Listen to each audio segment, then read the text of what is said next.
Kedua ibu itu meributkan bahwa ada satu nenek yang belum naik. Mereka mengatakan nenek itu sudah tua, berkeriput, dan sangat renta. Lalu saya menanyakan, nenek itu duduk di mana? Dan dia menunjuk tempat duduk di mana saya duduk. Di tempat ibu, dia bilang. Bu, dari tadi saya duduk di sini dan tidak ada nenek-nenek seperti yang ibu gambarkan.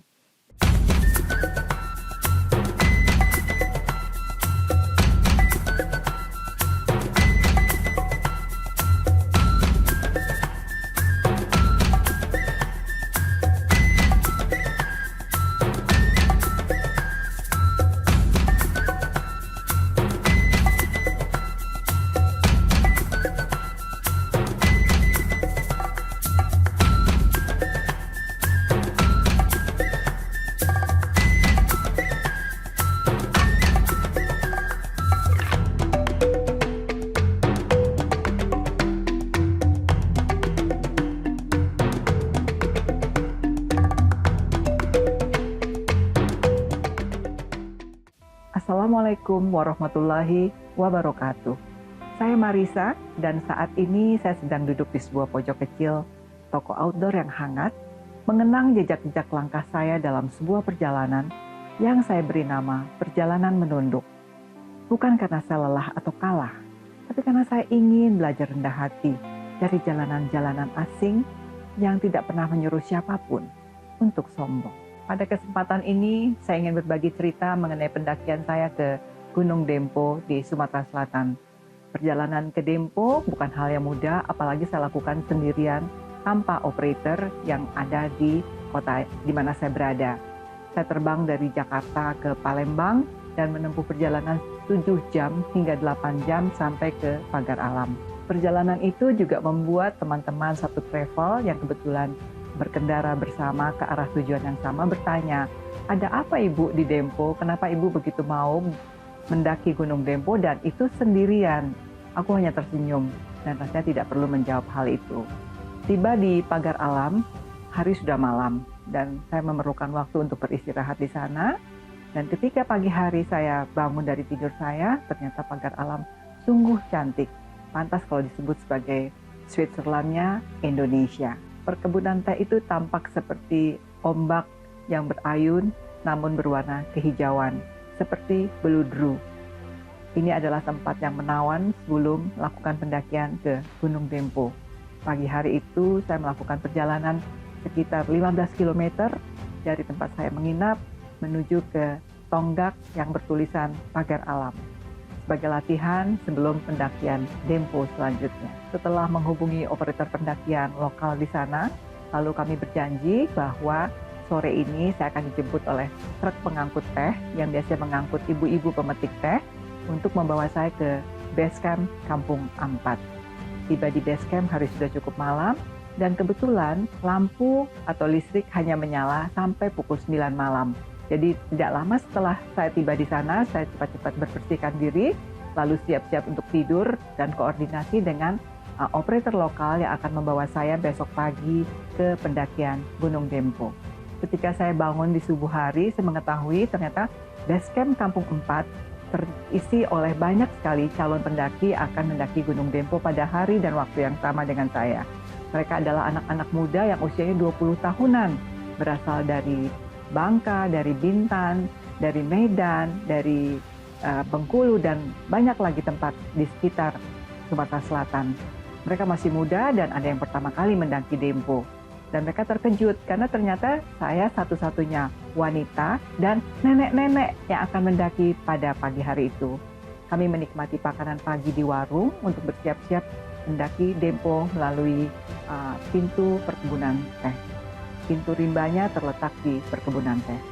Dan ternyata perjalanan dari base camp Kampung Empat menuju pintu rimba juga bukan perjalanan yang lumayan enak, karena ternyata terus menanjak hingga ke pintu rimba. Dari pintu rimba sampai ke pos 1 dan 2, saya masih sempat menemui tempat-tempat yang landai berupa ilalang, tapi setelah itu tidak ada lagi istilahnya landai. Karena ternyata pendakian Dempo dari pos 2 hingga ke atas sampai ke top Dempo di 3.059 meter di atas permukaan laut adalah pendakian yang pedas, yang cadas, dan berupa selokan-selokan yang dalam, serta akar-akar belukar pepohonan yang banyak sekali mengganggu kita di perjalanan. Dalam hal ini mengganggu adalah membutuhkan konsentrasi penuh agar kita tidak terjungkal ketika melewati akar-akar belukar tersebut. Awalnya saya berpikir bahwa top Dempo 3068 meter di atas permukaan laut adalah puncak. Ternyata bukan. Kami masih harus menempuh perjalanan pedas lagi melalui bebatuan dan celukan-celukan yang dalam dari jalur Dempo menuju ke pelataran yang tingginya 3159 meter di atas permukaan laut. Dan kami bermalam di sana karena hari sudah sore dan menjelang maghrib. Ada yang menyarankan ketika kita memasuki daerah pelataran Dempo, diharuskan untuk mengucapkan Allahu Akbar. Saya nggak tahu sejarahnya apa, tapi itu yang dilakukan oleh para pendaki. Apapun agamanya, mereka akan berteriak Allahu Akbar. Saya sempat menginap semalam di sana, dan cuaca di atas puncak pelataran tersebut adalah sangat dingin. Suhu sekitar 4-7 derajat pada malam hari, terutama pada pukul 2 dini hari. Dan angin di sana berputar sangat kencang, hampir seperti taifun.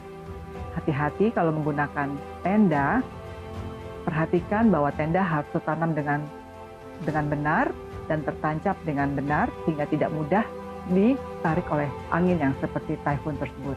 Pagi harinya saya bertemu dengan para pendaki yang juga sempat bertemu di Kampung 4 dan kami berbincang-bincang. Mereka bertanya tentang umur karena satu-satunya perempuan yang berada di perkemahan pada saat itu.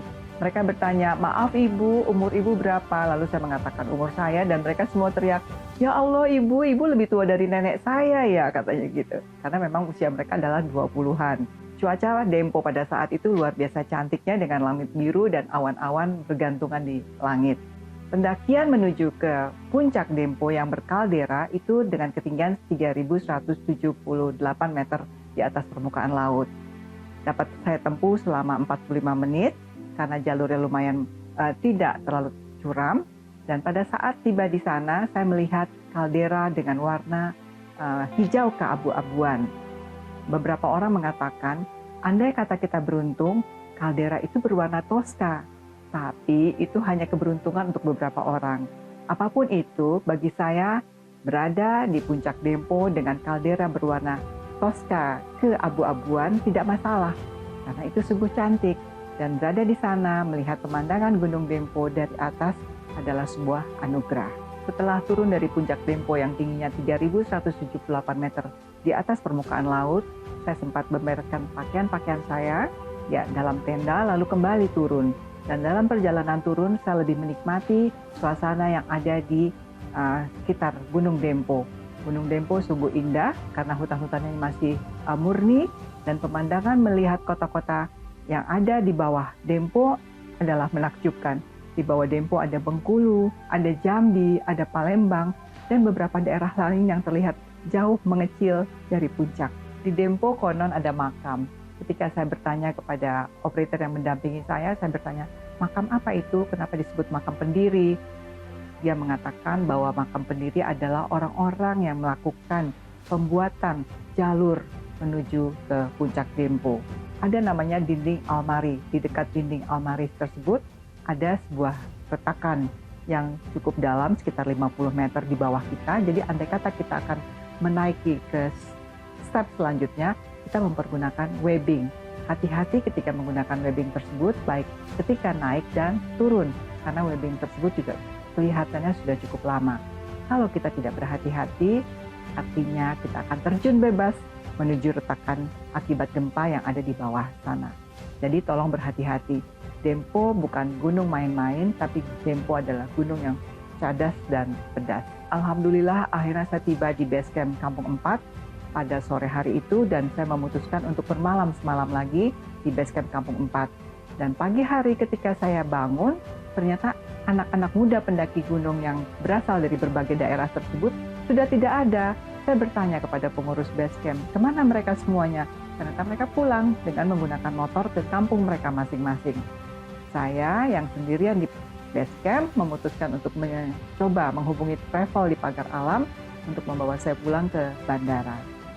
Ketika saya dijemput, hanya ada saya satu-satunya penumpang di dalam kendaraan selain supir dan pemilik mobil.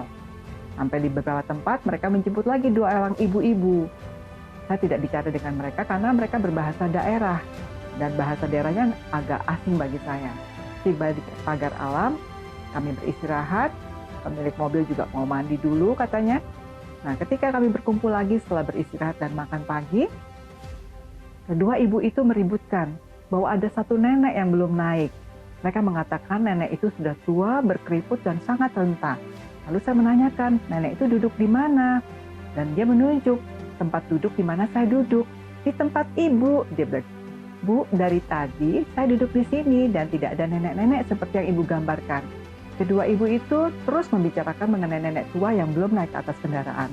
Lalu supir mengatakan, sudah ibu, tidak ada lagi nenek-nenek di mobil itu, mari kita berangkat. Akhirnya mobil penuh berisi sekitar 7-8 penumpang, ada yang naik dan turun. Mereka masih sangat aneh merasakan bahwa memang ada nenek-nenek yang mereka lihat. Lalu ketika mereka bertanya, ibu tuh dari mana bu? Saya baru turun dari Gunung Dempo. Sendirian? Iya sendirian, saya mengatakan itu. Ibu tidak boleh loh mendaki Gunung Dempo sendirian, apalagi ibu wanita. Lalu saya bertanya kembali, mengapa tidak boleh bu? Aduh, Dempo itu banyak sekali hal-hal yang tidak boleh dilakukan. Mungkin dalam bahasa yang lain pamali untuk dilakukan. Saya hanya diam saja. Perjalanan 7 jam ke Palembang tidak membuat saya ngobrol, tapi saya hanya istirahat dan tidur.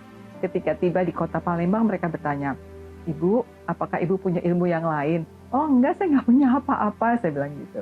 Lalu mereka masih bertanya-tanya tentang siapa nenek-nenek yang ada di tempat duduk saya tersebut.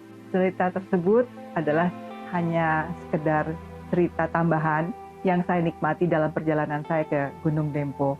Soal cerita nenek-nenek itu benar atau tidaknya tidak saya pikirkan. Karena saya mengetahui bahwa begitu banyak pandangan tentang gunung di Indonesia yang sifatnya antara bisa kita percaya ataupun tidak.